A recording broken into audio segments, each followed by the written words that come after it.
नमस्कार साथियों, मैं शिव सिंह सनातन संस्थान की ओर से आज का भी लेक्चर वही सनातन धर्म परिचय चिन्मया मिशन के स्वामी श्रद्धानंद जी के 8वें क्लास के ऊपर आधारित है।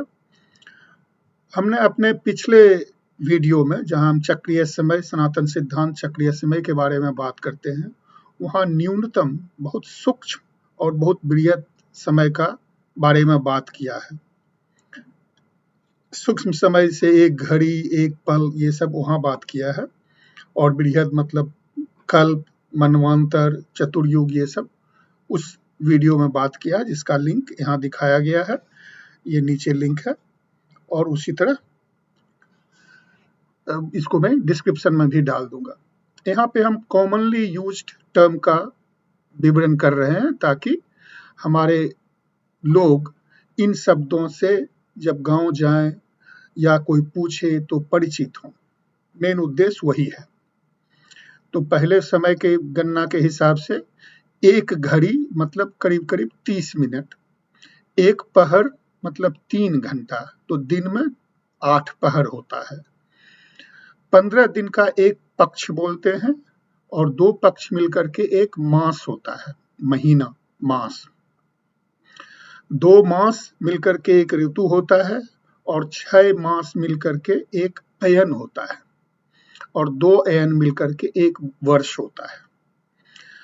जो लूनर कैलेंडर फॉलो करते हैं उसमें कृष्ण पक्ष और शुक्ल पक्ष होता है। अमावस्या से लेकर के पूर्णिमा तक, अमावस्या यहाँ पे है, यहाँ से लेके पूर्णिमा तक को शुक्ल पक्ष बोलते हैं, जिसमें चांद ज्यादा से ज्यादा दिखाई पड़ते रहता है और पूर्णिमा में पूरा चांद दिखाई पड़ता है, अमावस्या में चांद नहीं दिखाई पड़ता है। और फिर पूर्णिमा से अमावस्या तक अमावस्या कहा जाता है, यानी चांद धीरे धीरे कम दिखाई पड़ने लगता है, उसको हम अमावस्या कहते हैं। सर, उसको हम कृष्ण पक्ष कहते हैं, शुक्ल पक्ष और कृष्ण पक्ष। भारत में 6 ऋतु होता है, 4 नहीं, 4।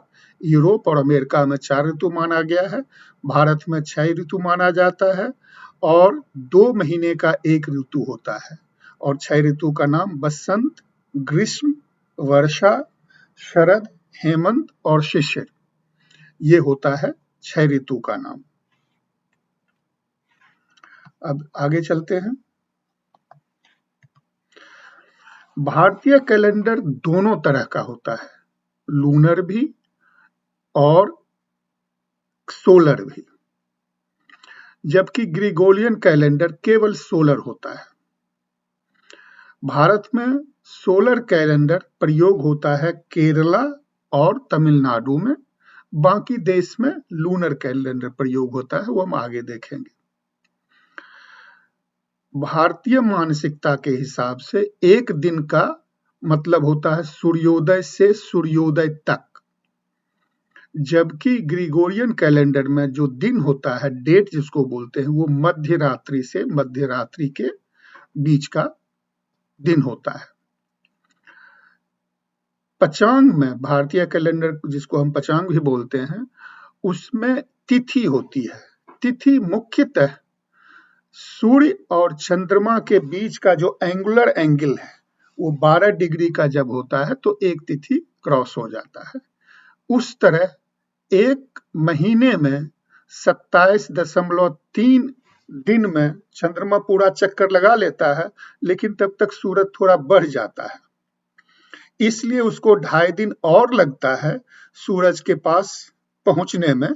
इसलिए एक लूनर मंथ 29.5 मंथ्स के होता है।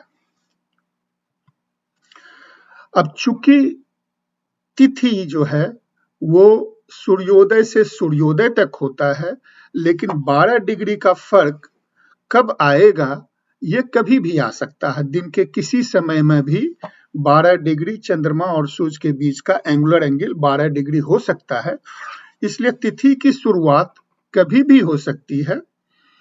लेकिन मान्यता के हिसाब से जो भी तिथि सूर्योदय के समय है, पूरे दिन वही तिथि माना जाता है।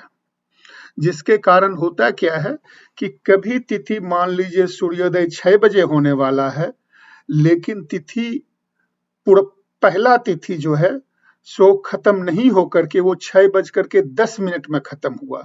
6:10 में दूसरा तिथि शुरू होना है, लेकिन चूंकि मान्यता है कि जो सूर्योदय के समय तिथि है वही पूरे दिन तिथि चलेगी, इसलिए वो पूरा पहला वाला तिथि ही पूरा दिन चलेगा और अगले दिन मान लीजिए कि वो तिथि जो नया वाला था वो सूर्योदय से 2 मिनट पहले बंद हो गया, तो वो तिथि गायब हो जाएगी और अगला तिथि शुरू होगा। ऐसा जब होता है तो उसको हम क्षय कहते हैं, क्षय तिथि। जैसे कैलेंडर में यहाँ आप देख रहे हैं, तृतीया है 2 तारीख को और 3 तारीख को पंचमी हो गया, यानी चतुर्थी गायब हो गया। चौथा दिन जो था तिथि में वो गायब हो गया। उसी तरह नीचे में देखिए, त्रयोदशी और पूर्णिमा के बीच चतुर्दशी गायब हो गया। इसको हम क्षय तिथि कहते हैं कि एक तिथि नाश हो गया। उसी तरह दूसरे ढंग से होता है। मान लीजिए सूर्योदय 6 बजे होना है और एक तिथि 5:55 पे शुरू हुआ और दूसरे दिन भी जाकर के वही तिथि सूर्योदय के 2 मिनट बाद खत्म हुआ, तो दोनों दिन वही तिथि कहलाएगा, जिसको हम अधिक तिथि कह देते हैं। जैसे सप्तमी 5 तारीख को भी सप्तमी है और 6 तारीख को भी सप्तमी है, तो इसलिए सप्तमी 2 दिन आ गया कैलेंडर में, तो इसलिए उसको हम अधिक तिथि कह देते हैं। तो क्षय तिथि और अधिक तिथि इसी कारण होता है क्योंकि तिथि सूरज और चंद्रमा के 12 डिग्री एंगुलर डिस्टेंस को एक तिथि कहते हैं और वो दिन रात में कभी भी चेंज हो सकता है, लेकिन कैलेंडर तो मिडनाइट में चेंज होता है। और सूर्योदय के समय जो तारीख होता है, जो तिथि होती है, वही तिथि पूरा दिन माना जाता है। आज के लिए इतना ही। सभी को नमस्कार।